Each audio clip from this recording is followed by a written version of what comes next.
Baik, kita di depan pada saat ini sudah hadir dua narasumber yang cukup ahli di bidangnya di masing-masing yang berkaitan dengan ekspor dan berkaitan dengan hukum. Narasumber yang pertama ada Bapak Fritz Hutapea. Beliau merupakan CEO dan founder dari platform Hukumku. Selamat pagi Bapak Fritz. Pagi. Kabar sehat Pak Fritz? Sehat, sehat. Alhamdulillah. Jadi Bapak Fritz ini merupakan founder dari platform Hukumku yang nanti akan menaungi dan menjelaskan lebih rinci sebetulnya Hukumku ini memiliki layanan seperti apa saja yang bisa dimanfaatkan oleh teman-teman dan rekan-rekan sekalian yang hadir di sini maupun secara online. Lalu untuk narasumber yang kedua ada Bapak Khairul Amin. Beliau merupakan founder dan CEO dari platform ekspor.id. Selamat pagi Bapak Amin. Pagi Mas Dio. Pagi, kabar sehat? Alhamdulillah sehat. Alhamdulillah, ini kelihatannya cerah ya, karena hari ini kita melakukan kerjasama dengan platform yang memang bisa memberikan manfaat lah bagi teman-teman sekalian. Gak cuma yang ada di sini, tapi juga teman-teman yang secara online, secara daring bisa memanfaatkan dua platform ini. Nah, sebetulnya kalau dari rekan-rekan di sini maupun rekan-rekan yang menonton secara online, apakah sudah paham ya dari platform Hukumku dan platform Ekspor.id ini sebetulnya platform apa sih? Apakah Hukumku ini hanya membahas masalah hukum yang secara awam kita hanya tahu hukum itu ada dua, pidana dan perdata? Apakah hanya itu aja atau sebenarnya ada kaitannya juga dengan perdagangan? Nanti mungkin dari Bapak Amin dan Bapak Fritz bisa memberikan insight bagi kita ya. Sebenarnya platform Hukumku ini seperti apa dan kenapa sih kok didirikan platform Hukumku ini dan manfaatnya buat teman-teman bagaimana? Silakan Pak Fritz. Baik. Jadi pada awalnya itu tujuan saya utama adalah untuk bikin satu platform di mana semua orang bisa melakukan konsultasi hukum tapi tidak terbatas dengan jarak. Karena kan enaknya kalau pengacara, aku pertama mulai di pengacara waktu itu. Karena kan kalau pengacara, misalnya dia punya kasus, ada calon klien dia punya kasus di Batam. Tapi kan karena ngelihat kalau paling bergengsi itu pakai pengacara Jakarta kan, kan di ibu kota dulu kan. Dia bisa tanpa harus terbang dulu ke Jakarta, tinggal dari HP aja. Dan dia bisa langsung dapat pengacara dari Jakarta kalau dia merasa memilih pengacara hanya dari Jakarta. Akan tetapi kita misalnya di Batam. Dan di mana kita ini sehari-hari sebagai pengusaha atau perdagangan, kita kan bukan arti kita bakal kenal pengacara kan.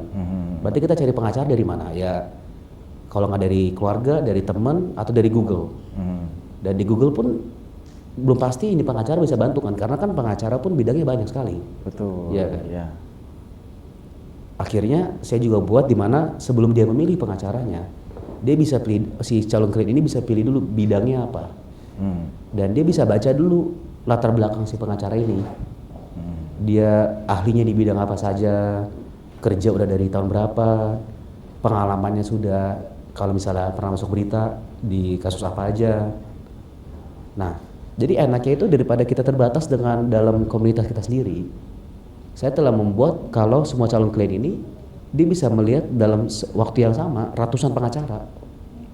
Dan dia bisa pilih, makanya itulah sampai per hari ini pun klien kita di Hukumku sudah 4.500 lah. Kalau pengacara sudah 500. Nah, setelah itu aku melihat karena kerjaan hukum itu tidak selesai hanya di konsultasi. Bisa untuk pendampingan di polisi atau di pengadilan atau misalnya mau tuntut di arbitrase atau kalau misalnya pekerjaan yang lebih administratif, corporate. Jadi untuk legal drafting, revision, misalnya kalau mau ekspor, kan perlu bikin perjanjian kan. Betul. Bisa lewat kita juga. Iya. Jadi kita ekosistem kita tuh sudah full. Baik dari secara online atau offline pun juga bisa. Meetingnya sama offline, yang penting udah bayar. Berarti bisa ya untuk si pengacara tetap ditemui secara offline gitu, nggak hanya dari online saja ya? Iya, secara offline pun juga bisa kan. Akhirnya kan kalau perlu pendampingan di pengadilan atau di polisi kan memang offline Tetap, kan. Iya. Iya. Jadi saya telah merubah konsepnya bidang hukum yang sangat tradisional sudah menjadi modern sekarang ini. Oke. Oke, baik. Ya itulah hukumku. Baik. Wah, ini sebetulnya layanan yang dikasih juga cukup banyak ya Pak Fritz ya. Buat teman-teman di pemilik usaha bisnis maupun selain dari pemilik usaha bisnis juga bisa memanfaatkan layanan dari hukumku ya. Nanti ini Ekspor ID juga bisa jadi mitra hukumku nih. Kan konsultan ekspor impor bisa juga kan? Betul. Iya betul. Oke, jadi teman-teman kalau di hukumku ini memang banyak ya fasilitas yang bisa dimanfaatkan seperti yang disampaikan Pak Fritz tadi. Nggak hanya melulu untuk yang berkaitan hukum yang tanda kutip seperti bermasalah yang di luar perdagangan, tapi juga perdagangan juga bisa diakses itu Pak Fritz ya. Betul sekali ya. Nah, terus kalau untuk dari sisi perdagangan sendiri nih, untuk dari ekspor.id sebenarnya teman-teman sudah pada paham belum sih? Kenapa kok ada platform ekspor.id? Ini sebenarnya platform ini itu untuk sebagai fasilitator perdagangan atau seperti apa Pak Amin? Mungkin bisa dikasih insight sedikit buat teman-teman ya. Ya, baik, terima kasih Pak Dio. Jadi Ekspor ID itu adalah, mungkin teman-teman juga udah banyak akses Ekspor ID ya, ada yang menjadi alumni, ada yang menjadi member. Jadi kami adalah platform edukasi Pak Fritz. Kita memberikan edukasi kepada masyarakat, UMKM maupun millennials terkait dengan kegiatan ekspor. Jadi fokus ekspor sebenarnya. Dan ekspor dalam ini adalah karena waktu itu COVID-19 kan tahun 2019-2020 kan ada COVID. Dan banyak yang down, termasuk ekonomi Indonesia lagi down, terus kemudian banyak teman-teman saya di PHK, banyak UMKM yang lagi tutup, dan saya kebetulan berinisiatif untuk mengedukasi ekspor secara gratis kepada masyarakat. Karena menurut saya salah satu way out agar Indonesia kembali pulih ekonominya waktu itu adalah dengan cara ekspor. Itu yang menjadi salah satu cara kami untuk berkontribusi kepada masyarakat di Indonesia, dan berkembang sampai sekarang. Kita tetap konsekuen dalam memberikan edukasi secara gratis sampai sekarang. Mungkin Pak Dio salah satu tim kami juga. Jadi edukasi yang kami selenggarakan secara gratis, dan kita aktif sekali bekerjasama dengan banyak pihak untuk mendorong agar teman-teman bisa ekspor secara baik gitu ya. Baik itu dalam hal dari segi hukum menjadi baik, terus kemudian dari persiapannya termasuk kita kerjasama dengan Web Easy seperti Mbak Marisa, kita kerjasama karena bagaimanapun teman-teman juga membutuhkan peralatan tempur untuk ekspor, termasuk website, katalog, legalitas dan sebagainya. Untuk pengiriman kita ada rim kirim yang mungkin hari ini juga hadir Mas Kevin. Jadi itu yang kita lakukan. Kita bekerjasama dengan banyak pihak untuk mendorong teman-teman untuk bisa melakukan kegiatan ekspor. Dan hari ini kita berharap ke depan bisa bekerjasama secara positif dalam segi legal. Karena ya namanya ekspor pasti kan butuh legalitas Pak Fritz. Legalitas, izin, terus kemudian ya walaupun jangan sampai, tapi ada kemungkinan untuk ada sengketa dagang di ke depan kan.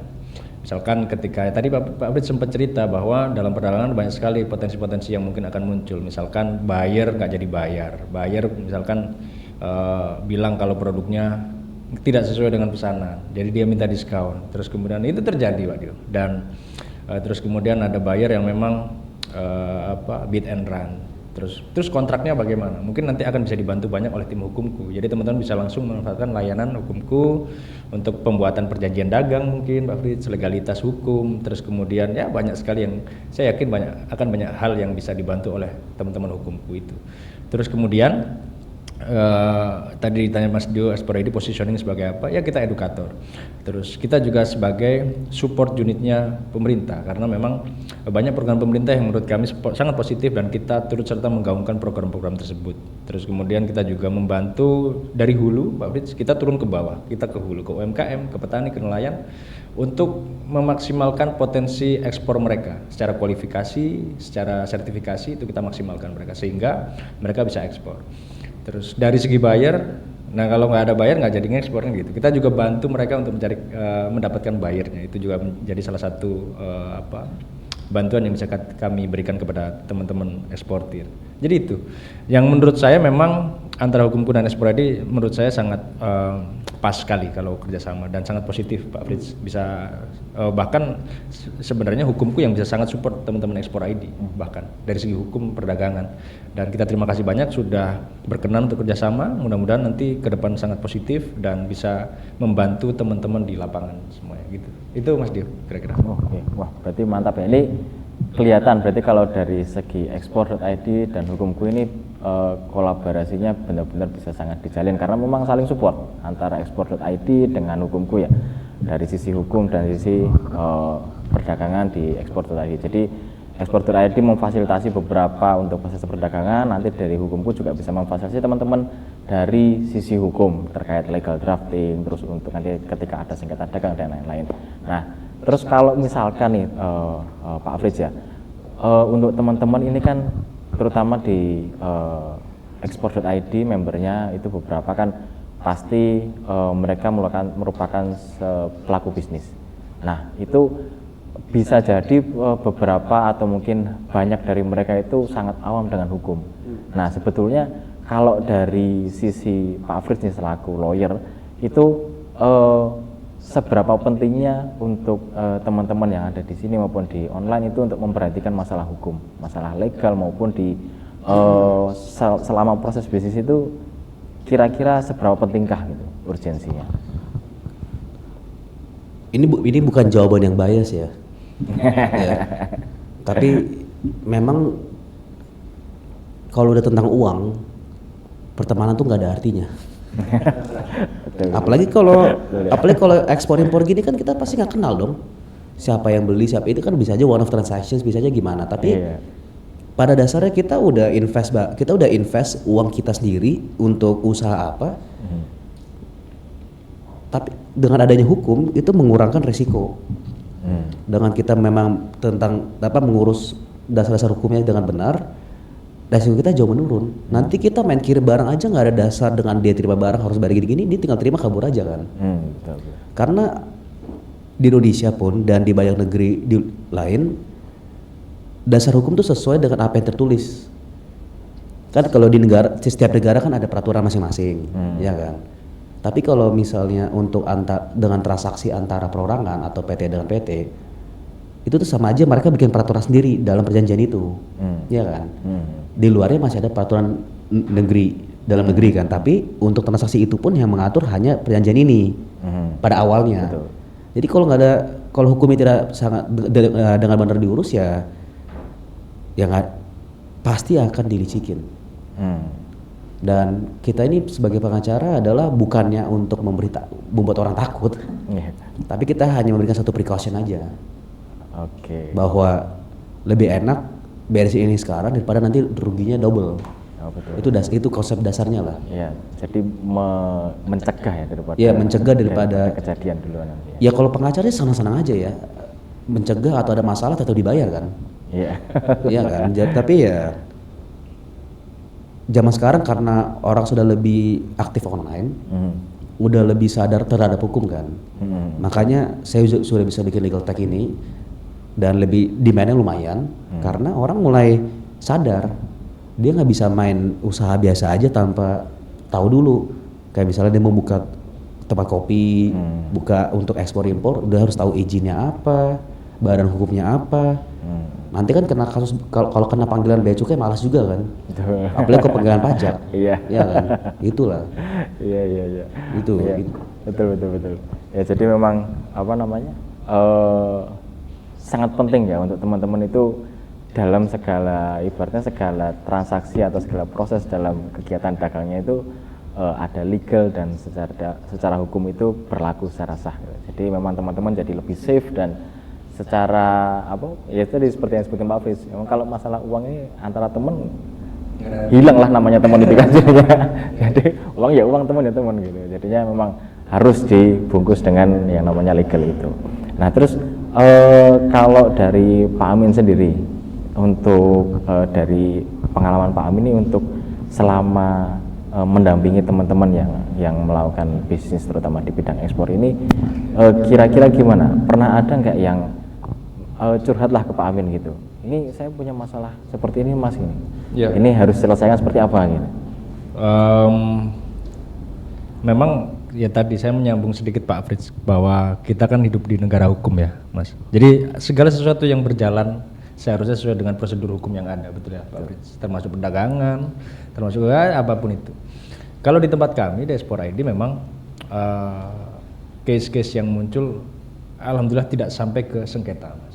Jadi ada beberapa yang memang tidak dibayar atau ada bayar minta diskon. Ya tadi sama Pak Fritz, karena beda negara memang sangat sulit sekali untuk kita menjangkau atau menyelesaikan persoalan hukum tersebut. Tapi ya melanjutkan tadi bahwa ada baiknya kita mitigasi, termasuk dalam hal ini ada perjanjian dagang atau sales contract, itu kan Pak Fritz ya. Jadi sales contract sangat penting sekali, dan drafting sales contract menurut saya untuk kita yang awam hukum berat loh Mas Dio. Ada pasal demi pasal di sana, ada banyak sekali yang harus kita sepakati, tanda tangan di dalamnya dan sebagainya, bingung sekali kita nanti. Ya mungkin dalam hal ini saya mungkin bukan orang hukum, dan beberapa kali saya mendampingi teman-teman untuk bikin sales contract. Sales contract kalau ekspor itu Pak Fritz ada 2 jenis eksportir. Ada eksportir produsen, yang mana dia sebagai produsen dan juga dia ngekspor. Ada eksportir non produsen, broker atau trader dia. Jadi dia beli dari produsen, kemudian dia jual barangnya kepada bayarnya dia. Sehingga ada 2 kontrak di sana. Ya kan, trader kan jadi kontrak kepada supplier, kemudian dia juga bikin kontrak kepada buyer. Nah, hal-hal seperti ini yang menurut saya kompleks di lapangan. Dan untuk teman-teman yang awam, menurut saya penting sekali untuk mengetahui bagaimana mekanisme hukum yang berjalan. Dan harapan saya, ya memang selain kita sosialisasikan bagaimana mekanisme hukum dalam perdagangan seperti sekarang ini, teman-teman juga ya misalkan berkenan kita dampingi melalui teman-teman dari hukumku ya Pak Dio. Karena memang kita belum tahu soal harga Pak Fritz mungkin ya. Jadi mungkin harganya berapa, terus kemudian kalau teman-teman nanti bikin kontrak atau bikin ya legal drafting seperti yang Pak Dio sampaikan tadi, berapa sih kira-kira nominalnya, mungkin teman-teman juga penasaran. Nanti mungkin bisa disampaikan oleh Pak Fritz. Itu yang mungkin nanti ke depan akan kita jalankan gitu. Jadi kita akan support legalitas, terus kemudian kontraknya teman-teman, terus kemudian ya jangan sampai ada, tapi misalkan ada sengketa-sengketa yang muncul, harapannya kita bisa support gitu Pak Dio. Karena memang namanya perdagangan, nggak ada namanya teman, nggak ada namanya lawan, kan kita semuanya adalah bisnis gitu.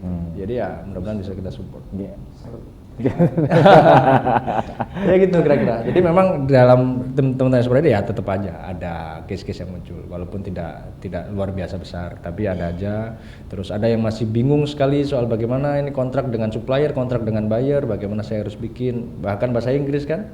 Kontrak dengan buyer itu bahasa Inggris, nggak semua teman-teman tuh ngerti bahasa Inggris, bukan mengecilkan, tapi harapannya walaupun dalam bahasa apapun teman-teman merasa nyaman dalam membuat sebuah kontrak gitu, dan kedepannya jangan sampai buyer malah mengambil kesempatan karena berbahasa Inggris, jadi buyer tuh bikin kontrak yang menguntungkan dia gitu, karena kita nggak ngerti, kita asal tanda tangan doang gitu maksudnya. Ya itu kedepannya yang mungkin bisa menjadi hal yang penting gitu. Gitu Pak Dio kira-kira.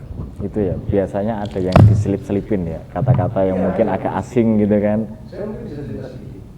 Kemarin bukan kontrak dagang sih Pak. Jadi ada teman kami di Ekspor ID itu, kalau di tempat kami ada 3 orang. Jadi dari Batam 1, dari Jawa Tengah 1, ada dari Banten atau Jakarta 1. Dia ekspor jahe ke Bangladesh. Terus kemudian payment via letter of credit. Jadi via LC melalui bank. Yang menurut kami biasanya kalau kita sharing ke teman-teman, LC adalah salah satu mekanisme pembayaran yang aman sekali karena ada bank di sana. Namun ternyata ya mungkin karena LC-nya juga berbahasa Inggris, ada pasal demi pasal di sana, ada yang miss bahwa ternyata di dalamnya dokumen-dokumen yang seller berikan itu bisa ditembuskan melalui email bla bla bla sekian-sekian, jadi bocor dokumennya gitu, sehingga buyer itu bisa ambil dokumennya kemudian klaim kepada customs di luar negeri untuk ambil barangnya walaupun duitnya belum ada gitu. Jadi itu yang menjadi case kemarin, sehingga kita coba support waktu itu, kita menghubungi customs di Bangladesh dan sebagainya. Pada akhirnya ya ujung-ujungnya kita ngasih diskon Pak Dio. Motifnya banyak, mereka bilang barang tidak sesuai tadi Pak Fritz, barang nggak sesuai dan sebagainya. Karena ini antar negara akhirnya kita ribet, LC pun juga sebenarnya tidak bisa disupport sama bank, ya udah, akhirnya kita kasih diskon, ya kurang lebih 50 juta per kontainer. Masing-masing dari 3 orang itu 4-5 kontainer jahe waktu itu, dan barengan semua. Kalau menurut saya ini kayaknya memang sedang ada ya something lah di sana yang memang sedang dijalankan. Itu pentingnya perdagangan, hukum perdagangan gitu menurut saya. Dan itu terjadi di negara manapun kan? Manapun harusnya. Makanya berguna kan hukumku kan? Apa? Makanya berguna kan hukumku? Berguna sekali. Ya. Kasusnya banyak sekali. Mudah-mudahan nanti bisa disupport sama Pak Fritz dan hukum. Iya betul. Ya itu salah satu hal yang mungkin teman-teman sedikit miss ya, mungkin di secara legal draftingnya sudah jelas, cuman hanya mungkin beberapa pasal yang menyebabkan ternyata teman-teman akhirnya bocor di sananya, yang tadinya harusnya bisa meraup keuntungan sekian tapi jadi harus berkurang karena ada secara kendala yang sebetulnya hanya masalah yang bisa dipreventif tadi seperti kata Pak Fris bilang ya, harusnya bisa dicegah di awal tapi kelewat di situ akhirnya jadi miss di sana. Nah terus kalau dari Pak Fris sendiri nih, dari sisi hukum atau di lawyer sendiri, pernah nggak mengalami case-case yang menarik nih dari teman-teman yang melakukan perdagangan? Kira-kira case apa yang itu cukup menarik dan bisa di-sharing ke teman-teman, dan bagaimana Pak Fris menyelesaikan masalah itu pada saat itu? Sebenarnya banyak, tapi saya terikat dengan perjanjian kerahasiaan, nggak boleh cerita. Dikit aja, secara umum aja. Jadi teman-teman bisa jadi pengalaman aja teman-teman. Kalau misalkan ternyata ada batu di sini, cara beloknya seperti ini. Yang saya bisa ngomong hanya tentang ini aja, tentang prinsip hukumnya. Kalau kita kan, tadi kan kita sebut ekspor impor itu beda negara, beda peraturan hukum kan. Betul. Dan secara dunia ini, secara satu dunia ini, ya bisa menyambungkan antara jurisdiksi hanya ada satu bidang pengadilan yang namanya arbitrase, ya internasional. Bisa di Indonesia ada, Singapura, Hong Kong ada. Tapi yang orang di bidang ekspor itu kadang belum ngerti. Memang kalau orang asing, mereka lebih percaya arbitrase ini, karena mereka ngerasa ya di luar sistem hukum lokal di negara dimanapun itu berada kan. Karena kan walaupun misalnya dipakai bani di sini, bisa aja arbiternya orang asing dicari. Jadi beda lah.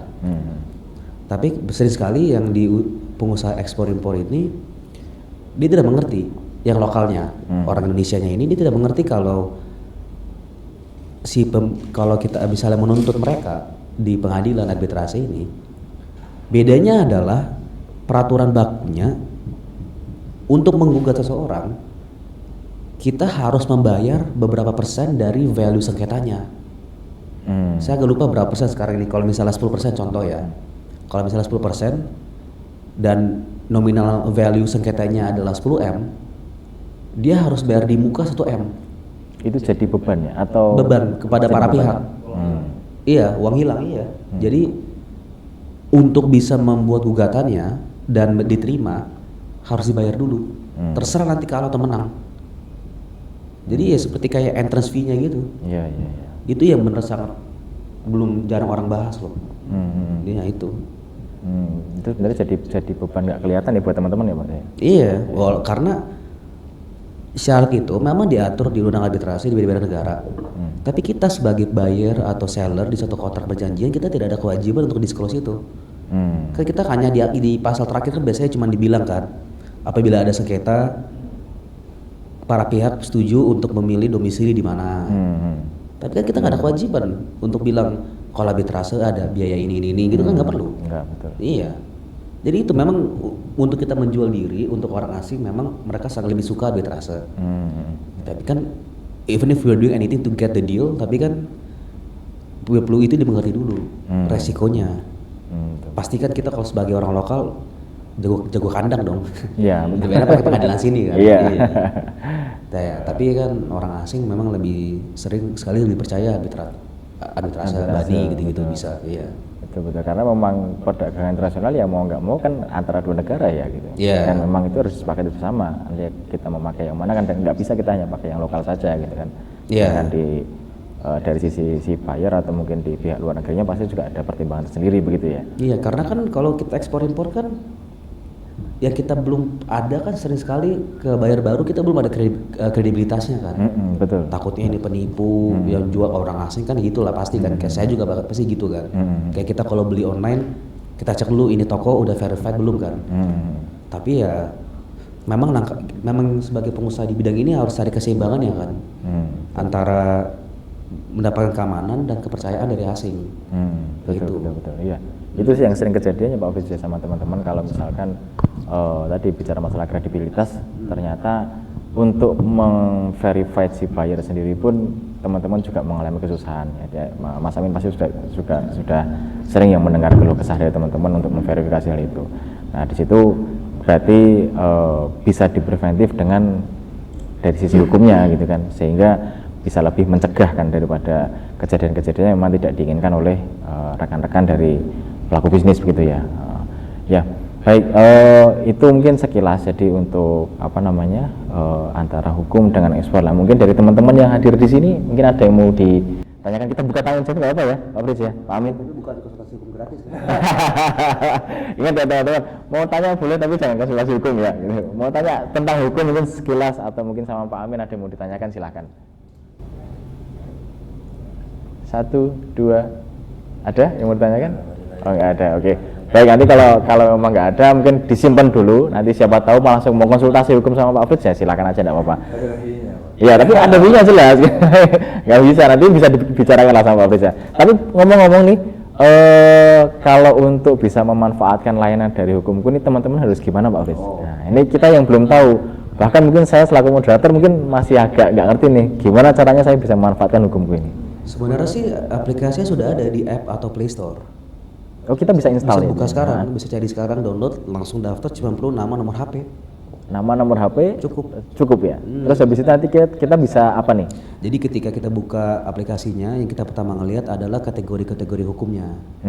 Dan kan biasa kan orang awam belum tahu ngerti mau pengacara yang mana.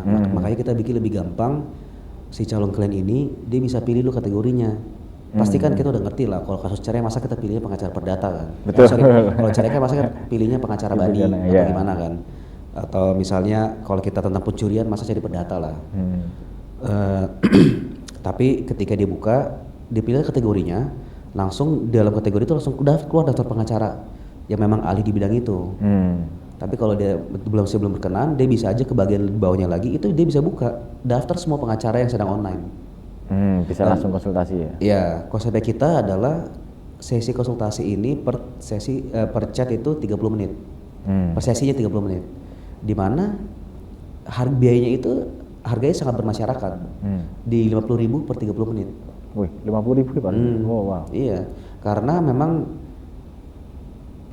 kan kita tuh saling mengerti kalau orang tuh konsultasi bukan arti sekali konsultasi masalah selesai. Betul. Ya kan? Iya. Jadi ya dengan dia melakukan konsultasi dalam chat tersebut tuh dia juga bisa langsung order. Dia mau misalnya lebih lanjut ke konsultasi tentang pencurian, dia perlu pendampingan polisi, dalam chat itu bisa langsung order sama pengacaranya. Dia minta quotation untuk pendampingan di polisi di mana, berapa, nanti pengacara bikin. Nah nanti bayarnya langsung di aplikasi, gitu saja. Setelah itu nanti PIC dari hukumku atau sama pengacaranya nanti bisa langsung jadwalkan kapan mau ketemu, kapan ke kantor polisi gitu semua. Iya, di situ pun di aplikasi yang sama, di chat yang sama pun nanti juga bisa order untuk bikin drafting, dokumen apapun, dokumen perjanjian ekspor impor, dan itu semua dalam aplikasi di mana kerjanya bisa 3 hari, bisa dalam 3 hari selesai, bisa kliennya minta 5 hari selesai, 3 hari selesai, tergantung. Nanti deal-dealan sendiri, tapi tetap dalam aplikasi hukumku ini. Dan submission untuk penerimaan dokumen semua dari aplikasi langsung. Jadi tidak lagi dari aplikasi dilempar ke email, dilempar ke WhatsApp. Jadi dia beres saja. Itulah konsepnya hukumku. Oke, wah berarti sangat simpel sekali ya. Dan itu satu platform, ya satu proses masuk ke platform itu semua ya. Jadi, iya. Jadi ya di kita pun tidak cuma hanya pengacara kan.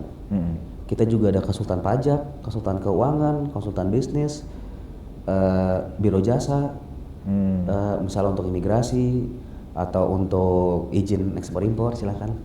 Ya. Atau kalau misalnya untuk izin bangunan, jadi semuanya ada di kita. Notaris pun juga ada. Iya. Oke, iya berarti cukup lengkap ya. Apapun tentang hukum lah konsepnya. Jadi secara umum itu hukum ya pasti tersedia di platform itu ya. Ada, iya. Ada. Oke lah. Berarti teman-teman nanti yang di sini maupun di online, bisalah install dulu Pak Fritz ya. Boleh. Install dulu, mungkin bisa dicek dulu nih isinya, itu kan kira-kira nanti suatu saat membutuhkan, nanti kan mulai dari 50.000 ya. Yeah. Nah, mulai dari 50.000 teman-teman, jadi nanti bisa konsultasi dan ngobrol dulu kira-kira penyelesaian masalahnya seperti apa gitu. Terus jangan lupa nanti cari pengacara paling bagus di sana, namanya Fritz Hutapea ya. Nah, teman-teman nanti bisa cek ya, ada Fritz Hutapea itu pengacara yang terbaik di sana gitu. Oke. Selaku CEO juga. Oke. Oh, jadi Pak Fritz juga tercantum di sana ya? Karena kan yang penting kita tuh Dari investor memang ada arahan dulu untuk jangan lepaskan profesi utama karena biar kita masih ikut tahu peraturan-peraturan terbaru. Tapi dalam waktu yang sama tetap aja tidak ada konflik of interest karena dengan ada dapat kasus tetap yang penting lewat hukumku. Karena konsep kita adalah hukumku dapat komisi aja, nggak ada markup, nggak ada apa-apa, yang penting dapat komisi dari harga yang didealkan antara si calon klien dengan lawyer. Dan di si kliennya pun dia tidak bayar langsung ke pengacaranya. Dimana kita lebih sering mendengar kalau ada seorang penyedia jasa ya, dia terima uang kabur. Kayak misalnya di ekspor impor misalnya kan, kita cari barang, kita bayar orang yang kabur kan, hit and run tadi disebutkan. Nah, bedanya hukum itu kita sebagai perantara dalam segi keuangan juga. Kita terima uangnya, baru diberikan ke si penyedia jasa ketika sudah mulai kerja, ketika sudah tentang surat kuasa, ketika sudah selesai draftingnya, itu konsepnya kita. Jadi kita juga menambah lapisan keamanan untuk si customer, calon klien dalam hal ini ya. Iya, betul. Gitu. Oh, oke. Nah, baiklah. Terus kalau dari Pak Amin sendiri nih, nah dari kita berpindah sedikit geser ke platform diekspor.id. Nah, kira-kira nanti teman-teman nih kalau pengen join di platform ekspor.id nih, itu nanti bisa langkahnya seperti apa, Pak Amin? Ya, tadi saya mau komentar sedikit yang disampaikan Pak Fritz. Memang luar biasa Pak Fritz. Kita sebagai masyarakat itu kadang susah sekali mau mencari bantuan hukum. Maksudnya nyari pengacara di daerah sini, terus kemudian atau misalkan mau bikin legalitas ke notaris yang mana, kadang kan bingung. Harga pun kita juga beda-beda mungkin kan. Dengan adanya platform online mungkin seperti hukumku akan mempermudah kita semua gitu. Ya, saya kemarin coba ya banyak platform online seperti kesehatan dan sebagainya juga. Itu sangat memudahkan dan harapannya dengan adanya hukumku mudah-mudahan teman-teman semakin mudah aja dan murah kan. Itu mudah-mudahan lebih gampang. Kalau Ekspor ID Ekspor itu web-based platform. Kita ada secara online melalui web. Terus kemudian program kita ya edukasi. Kita edukasi secara rutin kepada masyarakat, milenial, mahasiswa. Terus setiap bulan kita laksanakan. Sekarang ada batch berapa? 18 ya Pak Dio ya? 18. Kita mengedukasi masyarakat. Terus kita sudah ada 7.000 sekian anggota aktif dari seluruh Indonesia, bahkan ada yang luar negeri Pak Fritz. Jadi ada teman-teman luar negeri itu yang orang Indo sih. Jadi orang Indo lagi kuliah di luar pengen belajar ekspor juga di tempat kami. Terus ada juga alumni. Jadi alumni kita itu batch 18 ada sekitar 715 kalau tidak salah, dengan 260-an sudah melakukan ekspor. Macam-macam, ada yang UMKM sektornya, ada yang memang dia trading, yang tadi saya sampaikan dia nggak punya barang tapi dia ekspor melalui suppliernya gitu. Jadi beli supplier kemudian dia ekspor ke buyernya. Ada 260-an, kemarin kita sempat dikasih penghargaan sama Kementerian Keuangan waktu itu, dan ketika kita kalkulasi valuasi ekspornya juga lumayan besar. Waktu itu 100-an eksportir saja udah 100 sekian miliar Pak Dio, dan ya mudah-mudahan bertambah terus. Itu yang pengen kita terus dorong. Walaupun memang edukasi yang kita sampaikan memang tidak berbayar ya, tapi kita berharap apa yang kita bisa share ke teman-teman itu bermanfaat. Kita tidak membatasi teman-teman untuk belajar dimanapun, dan di tempat kami kita juga terbuka untuk konsultasi dalam segi apapun yang berkaitan dengan kegiatan ekspor. Dan alhamdulillah kita banyak teman-teman yang memang loyal, teman-teman yang memang mengapresiasi apa yang kita kerjakan. Dan ya mudah-mudahan 2045 nanti Indonesia menjadi salah satu negara eksportir terbesar dunia. Harapannya gitu, divisi Indonesia itu ada, kita menjadi 5 besar eksportir terbesar dunia karena kita punya SDM yang luar biasa banyak, sumber daya alam juga luar biasa besar, apalagi yang kita tunggu kan gitu. Harapannya kita bisa ngekspor, jangan dikuasai oleh produk-produk luar negeri terus gitu kalau bisa. Gitu Pak Dio kira-kira, itu Ekspor ID. Oke ya, jadi ini malah di Ekspor.id ini malah nggak berbayar Pak Amin ya?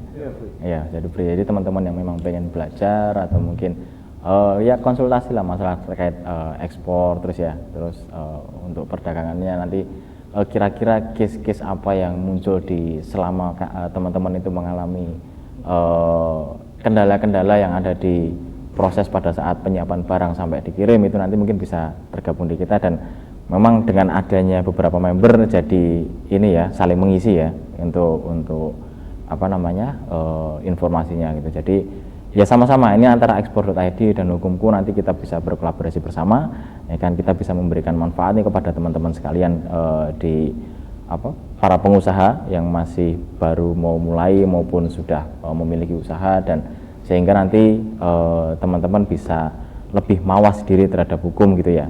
Nah, oke, itu mungkin untuk sesi talkshow kali ini ya Pak Fritz dan Pak Amin.